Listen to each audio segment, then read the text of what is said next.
Commence the purging. I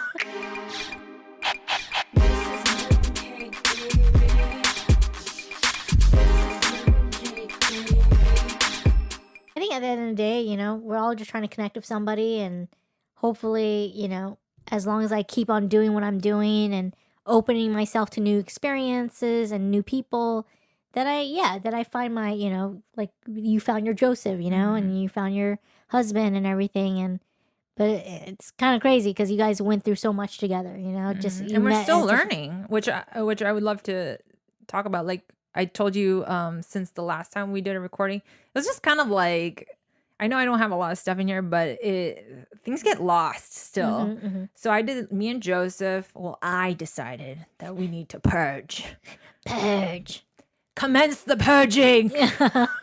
I had a major purge. So I started taking everything out of closets. I had in my mind a vision of like where I want to place things so it could be a little bit more minimal. Because for ADHD, people that have ADHD, it's best to live minimal. Because you don't get distracted by a lot of things. Your mind doesn't like hit the biggest like area that has stuff in it. You know what I mean? You stay focused.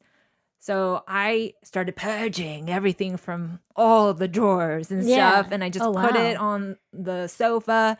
And we spent the whole day cleaning. Just organizing, talking about what we want to get rid of and stuff. And I was like, I was high.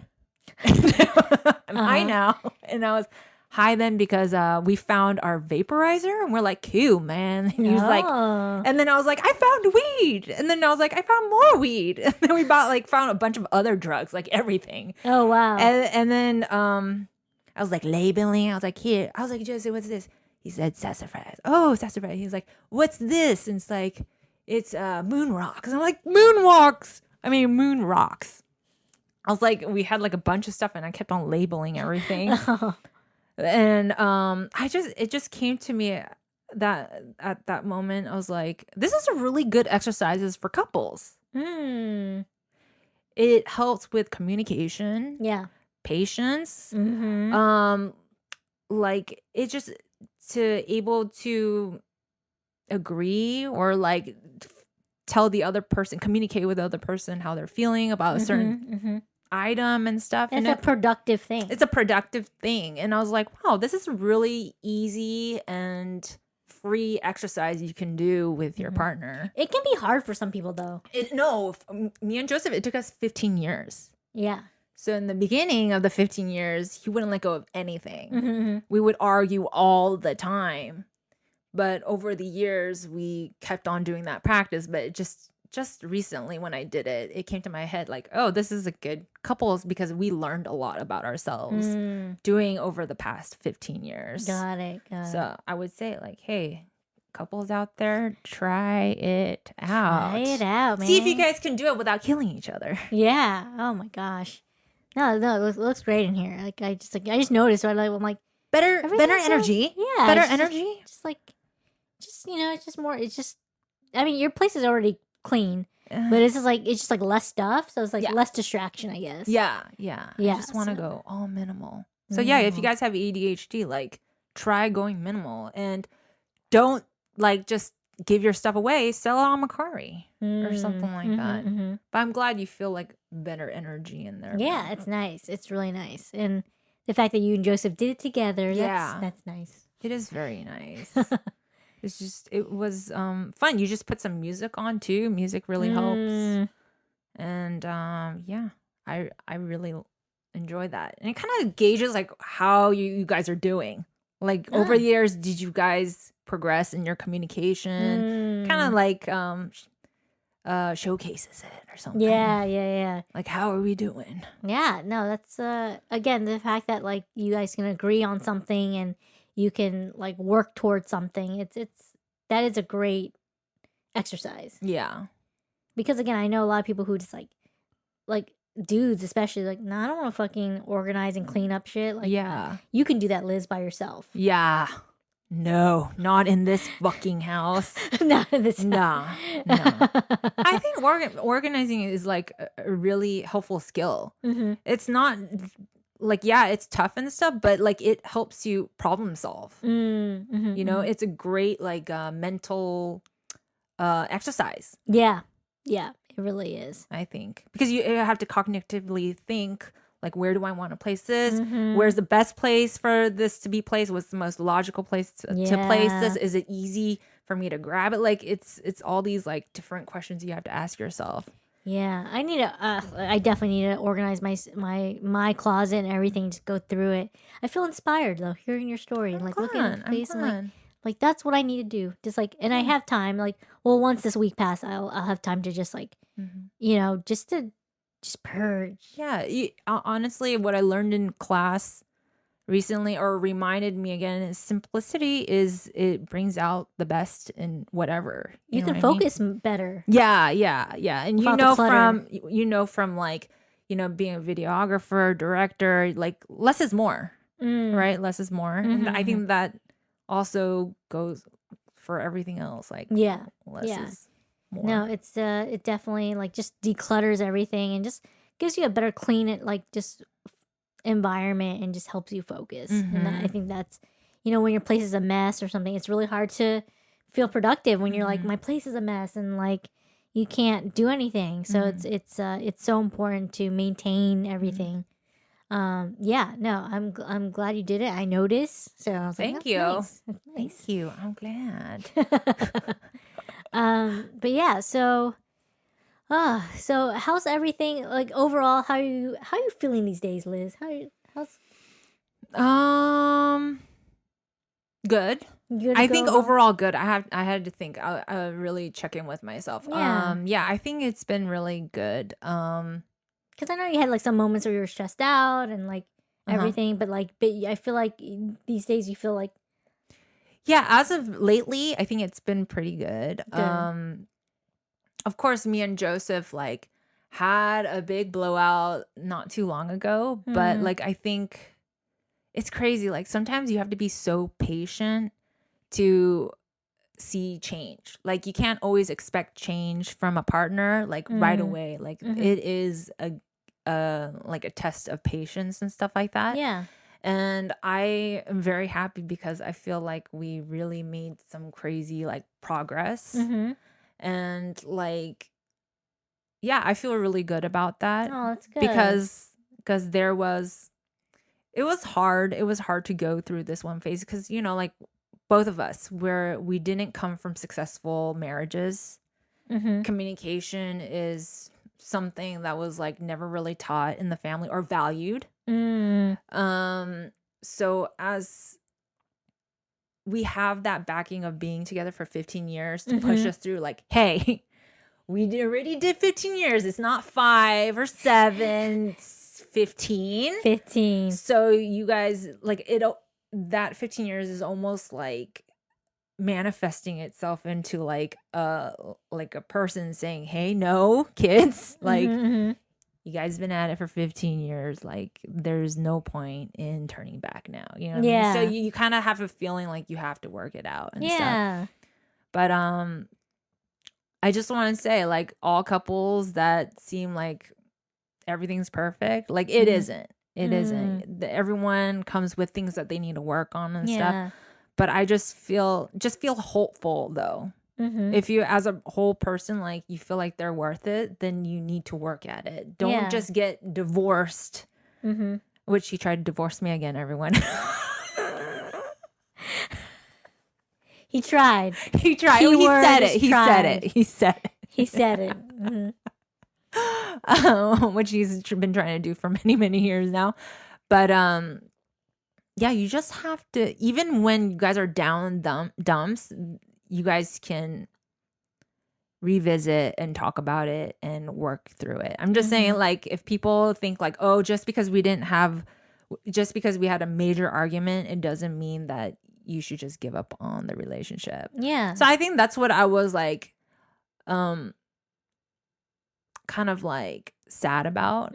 But since we finally hit a reaching of understanding, it's like crazy. It's like a big like aha moment. Oh wow. You know what I mean? Like it actually, I never felt from all of our arguments in the past, like I never felt that like finally this lift. Like, I know that this is it. This is the end of that phase. Oh, wow. Of like really bad communication when we're upset with one another. You know what I mean? It's like not even communicating when we're upset with one another. Yeah. But like we finally reached this height after like 15 years of trying. Like I finally feel like we've hit this moment where like, okay, next phase, we're finally growing up. This is not gonna ever happen again. Yeah. Wow. Yeah. So that's we're awesome. Yeah. I mean, some people would tell me to give up.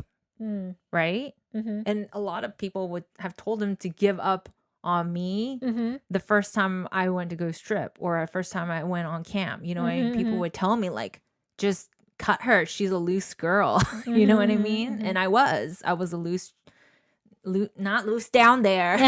Like loose as in like, oh, she's disrespecting you. She goes out. She does everything, like cheat on you and all that stuff. Like I was like that. A lot of people would have told him to cut me loose, to leave me. But we stuck with each other. And I'm not saying this is healthy for everyone because it definitely isn't healthy. You know what I mean? It was hard ass fucking work. It was like how I would feel people on the Oregon Trail. Like just really wild. Yeah. You know what I mean? Yeah. But yeah, that's what happened. I guess it is something big. It's a huge thing. If you like sit down and like, I'm really realizing right now, it really is a big deal. It is. I mean, you guys known each other for so long. You know each other's like deepest part of each other.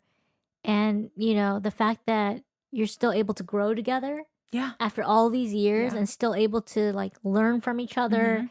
And at the end of the day, still respect each other. Yeah. Yeah. I think that's what it is. Like when divorce happens and people get into fights, it's when they start losing respect for each other. Yeah. And they start disrespecting each other to the point where you just want to hurt the person so bad that you don't care what you say, even if it's a point of no return. You just want to hurt this person because you don't respect them anymore. So you want them to feel that pain. But when you respect someone and you still love them and you care for them, the last thing you want to do is hurt them to the point of no return. You know, you really want to like, you want to get your point across. You want them to like feel like sometimes you do want to hit a little bit below the belt. Yeah. Just to be like jab. Yeah. You know, just so you can feel it. Put your finger in the wound and twist it. But at the end of the day, you're like, oh, I'm so mad at you and I kind of hate you right now. Yeah. But at the end of it all, I love you. Yeah, because you're like, oh, this person isn't like this. And there's a part of that responsibility that why they're upset like that is because of me, my actions. You know, I didn't catch myself. Wow. You know, like for you to think like that, that's really mature. That's really like that takes a lot of owning up to your own action. It's actually I learned it because he yelled at me like for a decade. I'm not that smart, guys. No, it takes a lot. It takes a lot for anyone to like admit fault, admit like to admit that, oh, my actions made you feel like this. Yeah, yeah. Ouch. I'm sorry. I wasn't ouch. I didn't get it for a really long time. It's just over the years of just like trying to be more empathetic and just, you know, growing up and stuff that I've realized.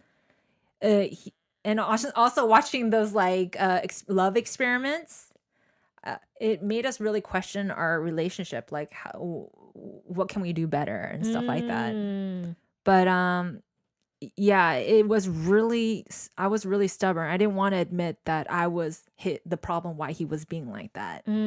It's all him. It's all your fucking fault. Yeah. You know, and I'll do it with a calm voice and it'll drive him mad. Like, yeah, mad. But yeah, it's really hard, but don't admit it until you really mean it. No, yeah. You can't just like throw a half-ass apology or like they can. You can tell when it's not a real apology. Yeah, like I'm sorry, but like, oh no, you didn't say but. Like I think it's really it has to come from a place of, you know, being genuine and being like honest, you know, but it takes time. It takes time. Like you said, like growing up for both of you guys, like you didn't really have a healthy relationship to like look at as an example to just like communicate well and everything. No. And how we to were treat madly each other. in love, but like, treating each other because, there was abuse on his dad's side. Or no, there wasn't. But there was a lot of yelling. Verbal abuse. A lot of verbal abuse and stuff.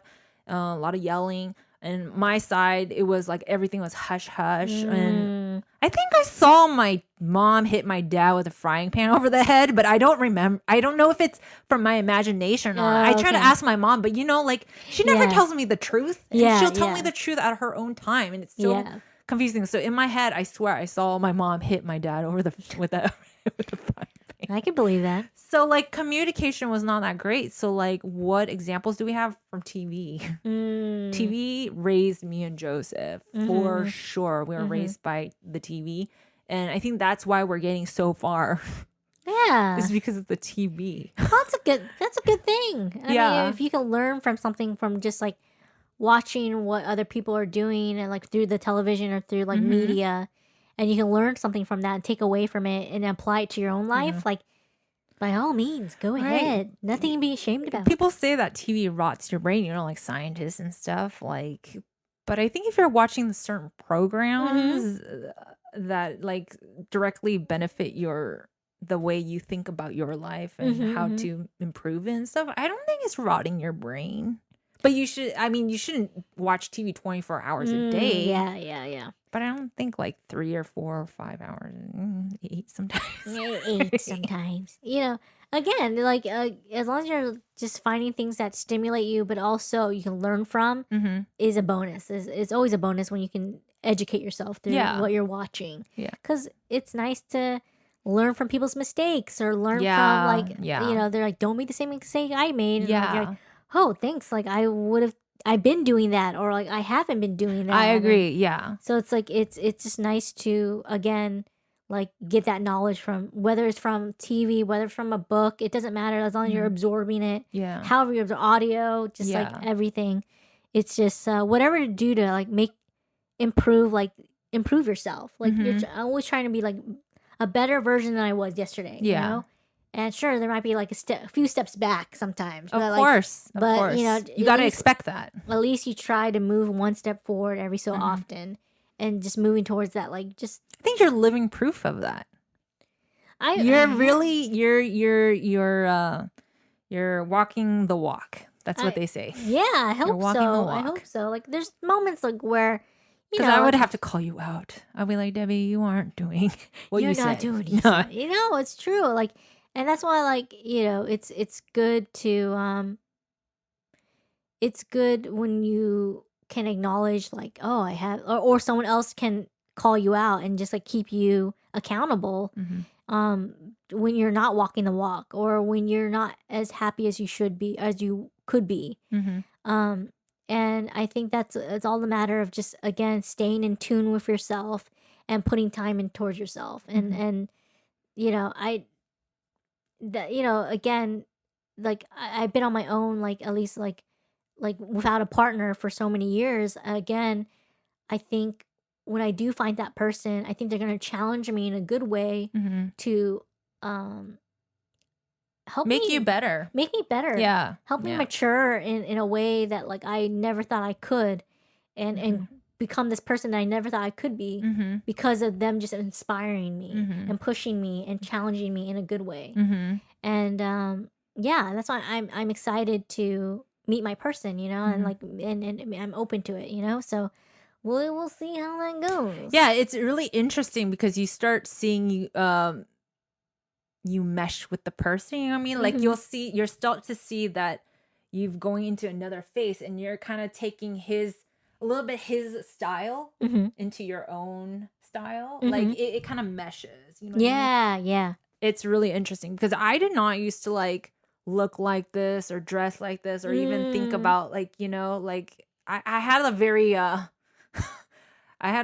what's it called? Like a maverick look. Like I couldn't stick with one style, you know what I mean? And nor do I now, but at least it's like there's some continuity. Yeah. You know what I mean? Before it was just like, oh, like Korean street clothes, like, oh, what was going on? Joseph was like, bell bottoms up. So I gained a little bit of his swag, and I gave him a bit of my organizing nerdiness, and you could see that you guys gave each other one, which is I always love seeing that. It's just like what did they absorb? Yeah, it's really interesting. I love that.